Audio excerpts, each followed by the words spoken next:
2박 2일이지만 우리 tin진놀이가 정말 같이 하면서 이렇게 계속 성장하고 있구나라는 모습들을 볼 수 있고 진짜 많이 느꼈던 시간이었어요. 그래서 여름 수련회 때보다도 진짜 많이 여러분이 컸구나, 예, 많이 느꼈는데 그 앞에 나가서 그렇게 나가라고 해도 안 나가던 친구들이, 그리고 이제 그런 거가 예민한 친구들이 10대 시절인데 앞에 나가서 자원에서 막 워십 댄스를 추고 또 막 셀레브레이션 하는데 작년 여름 수련회 때만 해도 너무 길다고 빨리 끝내면 좋겠다고, 치킨 먹으면 좋겠다고 했었는데 이번에는 찬양팀을 안 놓아주고 찬양팀이 거의 실신 직전에 돌아간 어떤 계속 찬양하면 좋겠다고 했던 모습들이나 보면서 되게 우리 tin진놀이의 친구들이 계속 성장하고 있구나, 공동체가 성장하고 한 명 한 명이 성장하고 있구나라는 것을 많이 느꼈습니다. 뿐만 아니라 이번 겨울에서도 선교도 있었고요.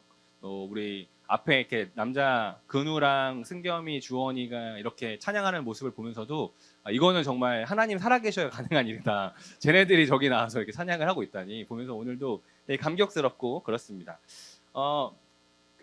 감사한 시간이었고 앞으로도 우리 공동체 안에 여러분 한 사람 한 사람에게 하나님께서 계속 우리를 자라게 하시고 성장시켜 주실 그 모습들이 정말 기대가 됩니다.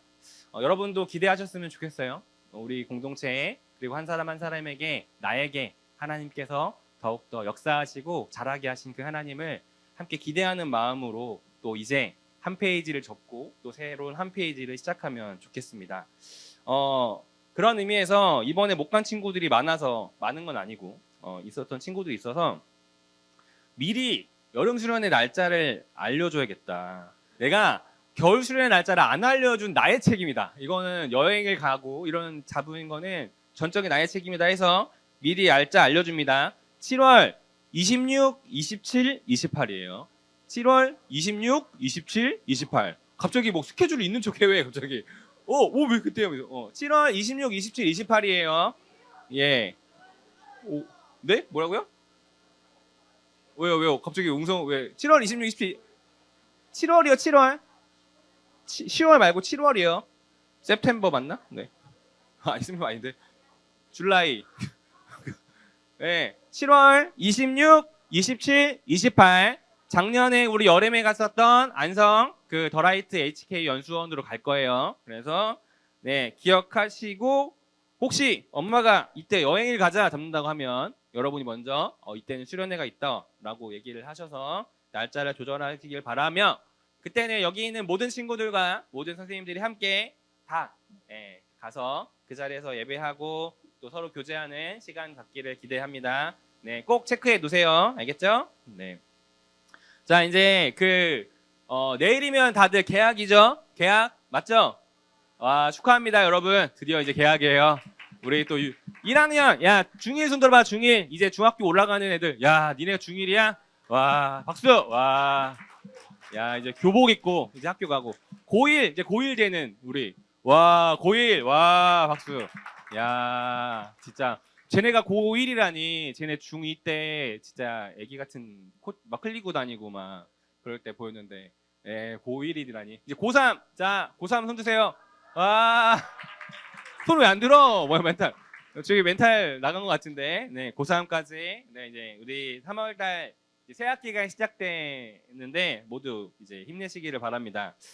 아마 떨리고 또 긴장되고 또 여러 가지 이제 또 해야 되는 겁도 나기도 하고 할 것 같은데 제가 지난 수련회 때 너희는 나를 누구라 하느냐라고 하는 그 예수님의 질문, 그 질문에 대한 대답에 베드로가 주는 그리스도시요 살아계신 하나님의 아들이십니다라는 그 고백. 우리 각자에게 주님은 동일하게 물어보신다. 지금 우리에게 주님은 너는 나를 누구라 하느냐라고 물어보신다. 그 질문에 여러분은 어떻게 답하겠냐라는 게 그 메시지의 중심이었어요. 이제는 부모님의 신앙, 누구누구 엄마 아빠의 신앙에서부터 떠나 장로님의 손자, 목사님의 아들, 안수 집사님의 딸 이런 거 말고 그렇다면 너는 나를 누구라 하느냐라고 예수님이 물어보신다라고 했잖아요. 그리고 거기에 우리가 수련회 때 이제 부모님으로부터 연결된 그 신앙의 탯줄을 끊자. 이제는 스스로가 호흡하고 스스로가 영적인 양식을 먹는 그렇게 하나님 앞에 온전한 하나님의 자녀로 독립한 한 사람으로 우리가 성장하는 시간이 되자라고 이야기를 했습니다. 그리고 많은 친구들이 아마 그날 신앙의 탯줄을 끊었을 거예요. 끊기를 소망했고 끊었죠? 박채영 끊었어 안 끊었어? 끊었어 안 끊었어? 끊었어? 예, 끊었대요. 예, 이제부터 네, 끊었죠. 예, 규민이 끊었어 안 끊었어? 끊었어? 우리 내가 볼 땐 백시온이 제일 많이 끊은 거야. 끊었어 안 끊었어, 시온아? 끊었지. 그래서 네, 우리 시온이 네, 아마 이렇게 각자가 그렇게 끊겠다 고백했는데 그런데 다음 날 원래 이제 그 주일 아침에 닫는 예배 때 제가 하려고 했던 설교는요. 뭐였냐면 제가 이제 그때 그 엄마 부모님 써주신 것들 읽느라고 이 메시지를 못했는데 원래 준비했던 설교는 뭐였냐면 그 고백을 했던 장소에 대한 이야기였어요. 여러분 혹시 그 지난주 수련회 때 갔다 온 친구들 이 질문을 했었던 예수님이 질문하시고 그리고 예수님께서 베드로가 대답했던 그 장소가 어디예요? 아는 사람? 어디였어요? 가이사랴 빌립보였어요. 가이사랴 빌립보라고 하는 그 장소에서 예수님이 질문하시고 베드로가 대답한 거였어요. 그래서 제가 여러분과 그날 하려고 했었던 이야기는 그 고백을 어디 장소에서 하는 건지 예수님이 왜 거기에서 물어보셨는지에 대한 이야기를 하려고 했습니다. 가이사랴 빌립보 주님은요 제자들을 데리고 여기를 일부러 가셨어요. 원래 예수님께서 주로 사역하셨던 갈릴리하고는 약 40km 정도 떨어져 있던 거리거든요. 그러니까 3년이라고 하는 그 짧은 공생의 기간 동안에 차도 없고 뭐 마차도 없고 걸어서 거기까지 가야 되는데 굳이 거기까지 이 제자들을 데리고 예수님을 견학시키러 가신 거예요. 왜 거기를 가셨냐 하면 이 가이사랴 빌립보라고 하는 도시가 매우 의미가 있던 곳이었기 때문이에요. 이 도시의 원래 이름은 파니야스예요. 파니야스가 어떤 그 지명의 이름의 의미냐면 몰랐는데 저도 설교를 준비하면 알게 됐어요. 그 신 중에 판이란 신이 있대요. P-A-N 판이란 신이 있는데 이 판신은 어떤 신이냐면 상체는 사람의 모습이고 하체는요 염소의 다리를 하고 있는 모습이래요. 이게 판신인데 이 판신은요 그 푸른 초원 풀 뜯어 먹잖아요. 푸른 초원의 신이자 목동의 신이었대요. 그러니까 그 유대 지역은 원래 목동 양치는 그 사람들이잖아요. 그러니까 그 지역에서 양을 치는 그 지역에서 가장 아주 옛날부터 오랫도록 섬겨왔던 신이 어떤 신이냐면 이 판신인 거예요. 판신. 상체는 사람, 하체는 염소. 그래서 푸른 초원과 목동의 신이에요. 이 파니아스, 가이사랴 빌립보의 원래 이름은 파니아스인데 이 판이라고 하는 신의 신전이 어마어마하게 크게 있었던 도시였어요. 그런데 그 이후에 로마가 이 유대 지역을 지배하면서부터 누가 들어왔냐면 로마 황제에 대한 그 영향권들이 들어오기 시작했죠. 그래서 그 도시를 다스리던 빌립이라고 하는 총독, 그러니까 분봉왕이 있었는데 이 사람은 로마의 황제에게 자기가 잘 보이고 싶어서 그 도시의 이름을 황제의 이름과 자기의 이름을 따서 가이사랴, 카이사르, 황제를 뜻하는 가이사랴, 그리고 자기의 이름인 빌립을 따서 가이사랴 빌립보라고 지은 거예요. 그러니까 그 도시는 오래전부터 판이라고 하는 그 당시의 목동의 신, 풍요, 자기들이 주업으로 삼고 있는 그 양치는 일들을 잘할 수 있게끔 해준다고 믿고 섬겼던 판신의 신전이 크게 있고 동시에 정치적으로 로마의 황제를 아주 숭배하고 섬겼던 그런 도시였던 거예요. 예수님이 이 도시에 그러니까 굳이 그 제자들을 끌고 가서 물어보신 이유가 여기에 있는 거죠. 주님은요, 정치적으로는 로마 황제를 섬기고 종교적으로는 판신을 섬겼던 그 지역에 갔어요. 결국에 거기에 있는 많은 사람들이 동경하고 따랐던 가치관은 둘 중에 하나인 거예요. 판신을 섬기든지 나는 정치적으로 로마 황제의 은혜를 입어서 성공하든지. 이러한 가치관들이 아주 크게 집약되어 있었던 가이사랴 빌립보에 가서 거기에서 예수님이 물어보셨다는 거예요. 거기에서 예수님이 너희는 나를 누구라 하냐고 물어보신 거예요. 우리말로 하면, 쉽게 말하면 수련회장에서, 교회에서 너는 나를 누구라고 믿는 거야? 라고 물어보신 게 아니고요.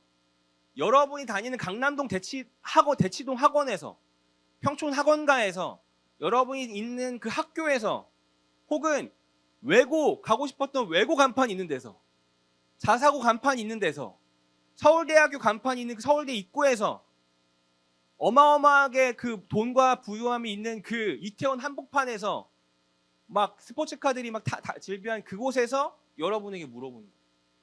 너희는 나를 누구라고 하냐고. 옆에 수십억짜리 차를 몰고 다니는 사람들이 질비한 그 강남 한복판에서 물어보는 거예요. 학원에 보면은 이렇게 하면은 성공한다, 대입 입시 비결 막 이러면서 써있는 간판들이 질비한 그 가운데에서 거기에 현수막 이번에 우리 학원에서 서울대를 몇 명 보냈습니다라고 쫙 써있는 그 현수막 밑에서 예수님이 여러분에게 물어보시는 거예요. 너희는 나를 누구라고 하냐? 라고 물어보신다는 거죠. 중간고사를 앞둔 그 상태에서, 기말고사를 치르는 그 과정에서, 대학 수능 입시를 앞둔 그 과정에서 하나님은 물어보시는 거예요. 너희는 나를 누구라 하냐? 여러분, 예수님이 여러분에게 질문하세요. 이제 진짜 여러분에게 질문하시는 거예요. 여러분이 이제 가서 살아가야 될 그 자리에서 말입니다. 여러분이 대답해야 하는 자리는요, 그 자리에 수련회장이 아니고 교회가 아니고 여러분이 살며 걸어가는 그 자리, 거기에서 너희는 나를 누구라 하느냐, 그 질문에 여러분은 어떻게 대답하시겠어요? 여러분 각자가 그 질문에 대답해 보시면 좋겠습니다. 학원을 가면서 그 질문에 스스로가 대답해 보시면 좋겠어요. 학교에 가면서 입시를 앞두고 원서를 쓰면서 여러분이 스스로가 질문해 보시기 바랍니다. 나는 어떻게 대답할 수 있는지. 하나님이 질문하시는 자리는 진짜는 거기에요. 수련회장이 의미가 없었다는 게 아니고요. 진짜 우리를 끌고 가셔서 물어보고 싶으신 자리는 거기이거든요. 여러분, 사랑하는 친구들, 그 자리에서도 동일하게 주는 그리스도시요 살아계신 하나님의 아들이십니다 라고 고백할 수 있는 저와 여러분 모두가 되시기를 소망하고 기도합니다. 아멘. 갑자기 자신감이 확 없어졌죠? 학원 앞에서라고? 네. 시험 앞에서라고? 오늘 고린도전서 3장에서의 이야기는요, 이와 같은 맥락이에요. 오늘 본문에 보면요, 3장에서 바울이 고린도 교인들을 꾸짖거든요. 고린도전서는요, 그 처음부터 끝까지 거의 혼내는 이야기예요. 화를 매우 내고 있다라고 보면 되는데 3장에서 보면 어김없이 고린도 교회를 꾸짖어요. 그 중에 3절 보면 이렇게 이야기합니다. 여러분은 아직도 육에 속한 사람들이다 라고 이야기해요. 메시지 성경으로 보면요, 이렇게 표현해요. 여러분이 영에 속하지 않은 사람처럼 사람과 하나님께 행하는 것에 몹시 내가 실망하고 있다 라고 표현해요. 그러니까 너네들은 영적인 사람 아니고 육적인 사람이야, 너네는 여전히 육적인 사람이야 라고 지적해요. 막 책망해요. 근데 왜 그렇게 얘기했냐면, 고린도 교회는 교회라는 표현처럼 예수 그리스도를 영접하고 믿은 사람들의 모임이었어요. 그런데 그들은 여전히 그 영에 속하지 않은 사람처럼 행했다는 거예요. 사람들에게, 그리고 하나님에게. 여기서 육적이다라고 하는 표현은 하나님을 모르는 사람들의 생활 방식을 말해요. 그러니까 그들이 예수를 믿기 이전에 살던 그 삶의 방식과 가치관을 그대로 예수를 믿는다고 고백했지만 그것에 대한 변화가 일어나지 않고 여전히 믿을 때나 믿지 않을 때나 똑같이 그 예전과 변함없는 삶을 살아갔다는 거예요. 근데 그들이 말했던 그 육적인 가치관, 생활은요, 우리가 흔히 생각하는 음란하고 도둑질하고 싸우고 죄짓고 이런 내용을 말하는 게 아니에요. 여기서 바울이 이야기하는 육적의 가치관, 육적인 모습이라고 하는 건요, 그 당시 사회에 갖고 있었던 세속적인 가치관을 의미하는 거예요. 앞서 말했던 것처럼 가이사랴 빌립보로 데려가셨던 주님의 의도처럼 그들은 가이사랴 빌립보 판신을 섬기고 그 다음에 종교 정치적으로는 황제를 섬겼던 거기. 단순히 절하는 거 말고 아 그래 내가 저 사람을 믿으면 내가 저 신을 믿으면 내 삶이 이렇게 잘 될 거야 라고 스스로가 믿고 따랐던 그 가치관이에요. 고린도 교회에는요 여전히 그게 존재했다는 거예요. 그들은 하나님을 믿는다고 말했지만 여전히 내 안에는 세상의 사람들과 동일하게 아 그래 내가 저렇게 살면 저걸 믿고 살면 저것을 얻어내면 나는 잘 살 거야 라고 하는 생각을 여전히 갖고 있었다는 거예요. 여러분에게 질문할게요.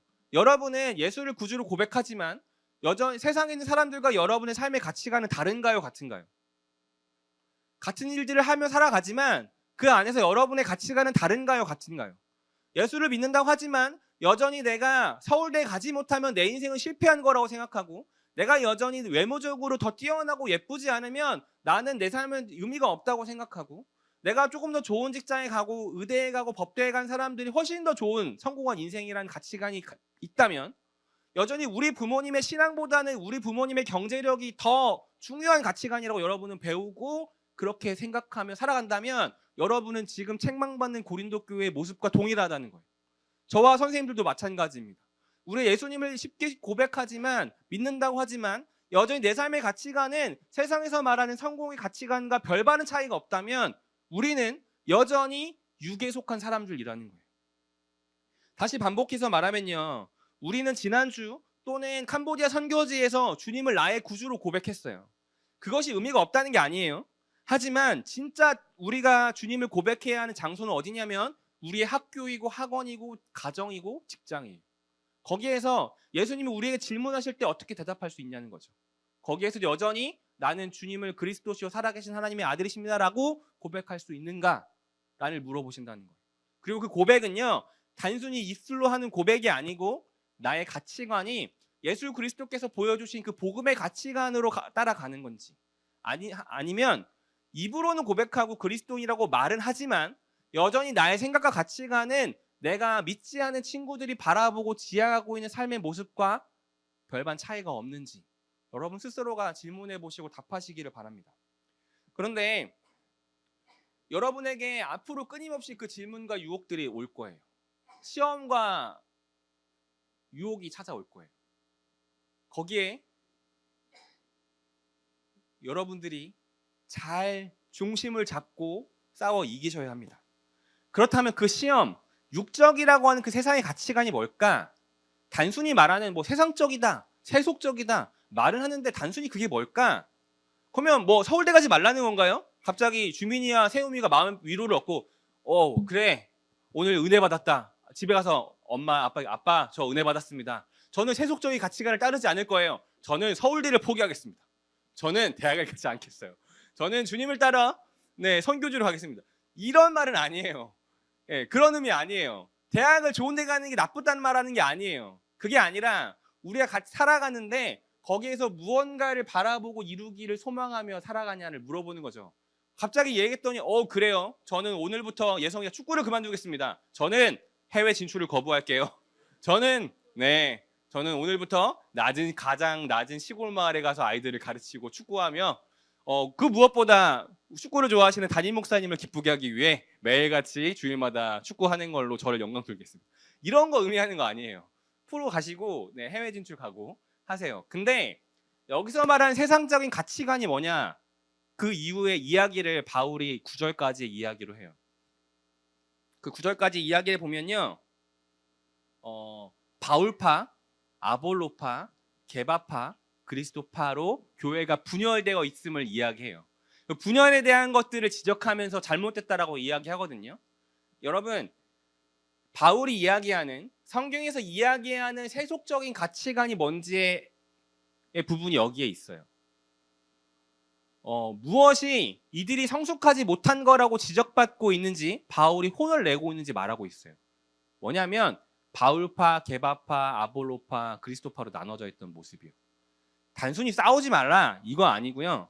그들에게는 뭐가 있었냐면 경쟁과 분열이